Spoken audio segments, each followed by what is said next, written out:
तर सर्वांना माझं प्रेमळ जय भीम जय संविधान. प्रत्येक भीमसैनिकाचे व भीमकन्यांचे मेसेज येत होते की तू जिथं व्हिडिओ काढतो म्हणजे बाबांचं स्मारक ते आहे कुठं, कसं आहे, काय आहे, केवढं आहे, ते सगळ्यांचे असे प्रश्न पडत होते. तर मी एक विचार केला की एक छोटासा ब्लॉग काढूया, तर त्यात सगळ्यांना दाखवतो की नेमकं कुठं आहे ते, काय आहे, कसं आहे. आता हा फर्स्ट ब्लॉग आहे, मला माहिती नाही किती मोठा होऊ शकतो, याची गॅरंटी नाहीये. पण एकदा व्हिडिओ बघितल्यानंतर तुमची यायची इच्छा होणार, याची माझी गॅरंटी आहे.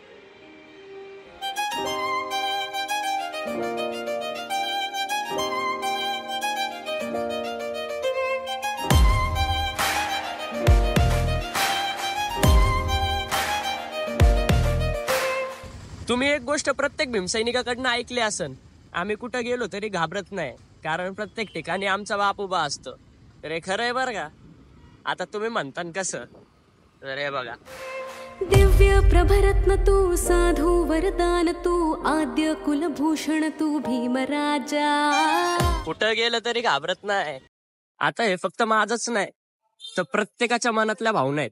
जेव्हा जेव्हा हे कडवं ऐकतो ना, तेव्हा तेव्हा डोळ्यात पाणी येतं बरं का. तळतळ भीमान मिळविलं ज्ञान, शिक्षणासाठी गेलं जीवाचं रान. राहून उपाशी देशो विदेशी, राहून उपाशी देशो विदेशी, दिस काढलाय पावावर, दिस काढलाय पावावर. सारी कमाई भीमान, सारी कमाई भीमान, केली समाजाच्या नावावर. सारी कमाई भीमान, केली समाजाच्या नावावर. तर आता येऊ मेन मुद्द्यावरती. तर लोकेशन कुठे आहे, तर लोकेशन आहे विश्वरत्न डॉक्टर बाबासाहेब आंबेडकर चौक, पिंपरी. तर तिथं येण्याची सोय तुम्ही रिक्षाने येऊ शकता, ट्रेननी येऊ शकता, मेट्रोने येऊ शकता, बसने येऊ शकता. तुम्हाला ज्याची इच्छा होईल त्याच्यातून येऊ शकता. जर तुम्ही मेट्रोने आलात तर मेट्रो तुम्हाला प्रॉपर PCMC स्टॉपवरती सोडून, जिथून आपलं स्मारक आहे बरोबर 5 मिनिटाच्या वॉकिंग डिस्टन्सवरती. आणि जर ट्रेनने आलात, ट्रेन पण तुम्हाला पिंपरी स्टेशन पाशी ड्रॉप करून तिथून 10 मिनिटाच्या वॉकिंग डिस्टन्सवरती आपलं स्मारक आहे. आणि जर रिक्षाने आलात तर रिक्षा तुम्हाला बरोबर स्मारक समोरच सोडेल, आणि बसने आलात तर बस पण तुम्हाला स्मारक पाशीच सोडेल. तर फायनली सकल विद्यापती, ज्ञान सत्संगती, शास्त्र शासनमती, बुद्धी तेजा.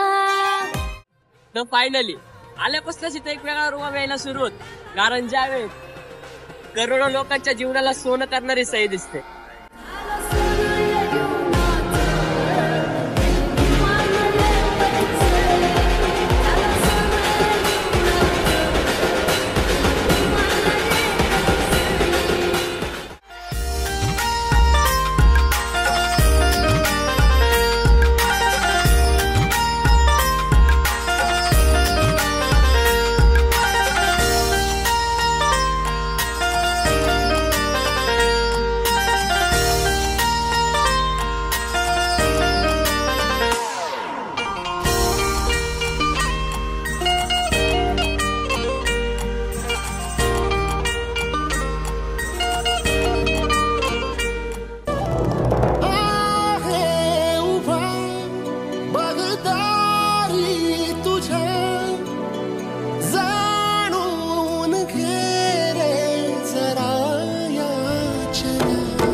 स्मारकाच्या सुरुवातीपासूनच बाबासाहेबांनी केलेले जेवढे संघर्ष आहेत, जेवढे कष्ट आहेत, ते सगळे एका 3D स्कल्पचर द्वारे दाखवण्यात आलेले आहेत, जे या प्लेसला अजून जास्त अट्रॅक्टिव्ह करतात. चला दाखवतो. पहिला स्कल्पचर, यात काही बाबांचे लहानपणी केलेले कष्ट संघर्ष त्यात दाखवण्यात आलेले आहेत. आणि या स्कल्पचर शेजारी या प्रसंगाची माहिती इथे दिलेली आहे. सगळे काही संघर्ष बाबांचे इथं दाखवण्यात आलेले ते तुम्हाला एक एक करून दाखवतो. आणि इथं बाबासाहेबांची फॅमिली, त्यांच्या आवडत्या मित्र टॉबी सोबत.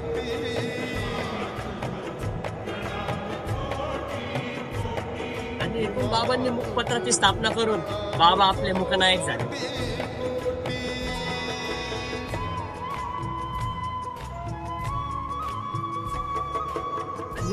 छत्रपती शाहू महाराजांच्या हस्ते झालेला बाबासाहेबांचा सत्कार म्हणजेच माणगाव परिषद. आणि doctor Babasaheb Ambedkar education in foreign countries. आणि डॉक्टर बाबासाहेब आंबेडकरांनी दिलेला जनतेला संदेश म्हणजेच शिका, संघटित व्हा आणि संघर्ष करा. यामुळेच मिलिंद कॉलेजची स्थापना.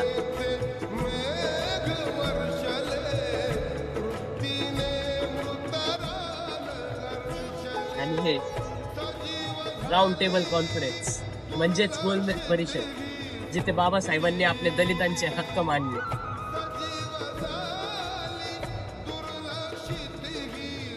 आणि इथूनच पुढे झाला महात्मा गांधी आणि डॉक्टर बाबासाहेब आंबेडकरांमध्ये करार म्हणजेच पुणे करार.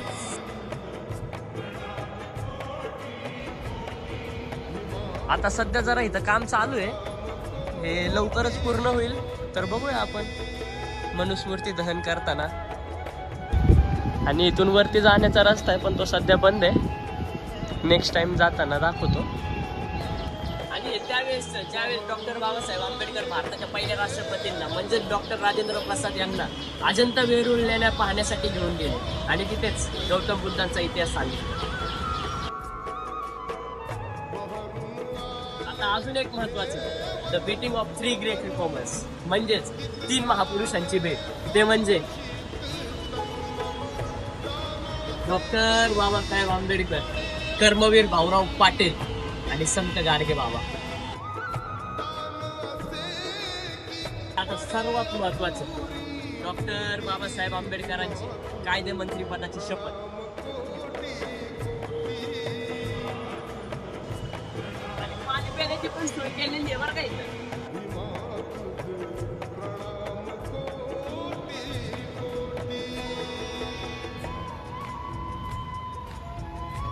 केले सारे समान.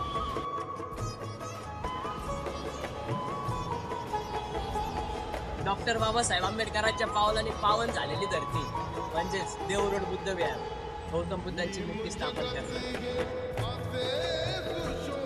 आणि आता सर्वात लाडकं, the transformation of Bhiva to Bodhisattva.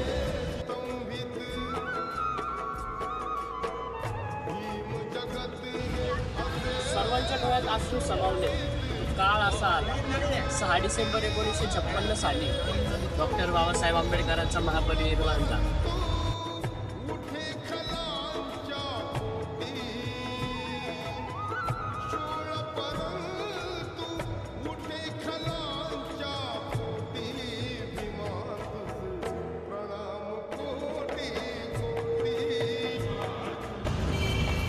आणि आता सर्वात अभिमानाचा क्षण म्हणजेच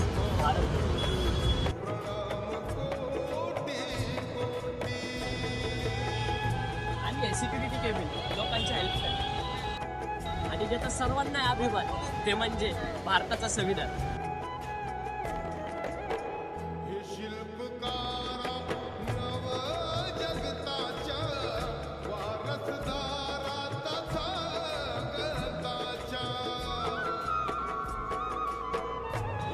ते 14 तळ्याचा सत्याग्रह जिथे बाबांनी पाणी पिऊन केले सारे समान.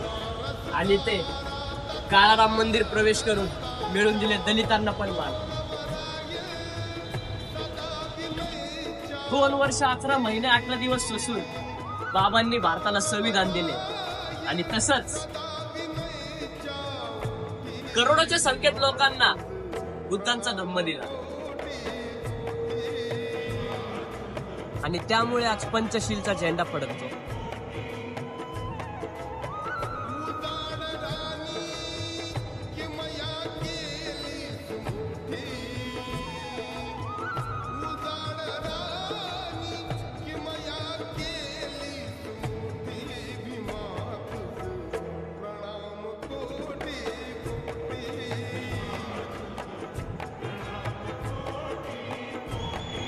तर अशा प्रकारे आपल्या बाबांचं पूर्ण स्मारक तुम्हाला दाखवलं. आता नक्की विजिट द्या.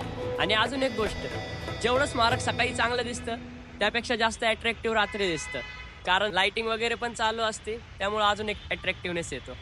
थँक्यू.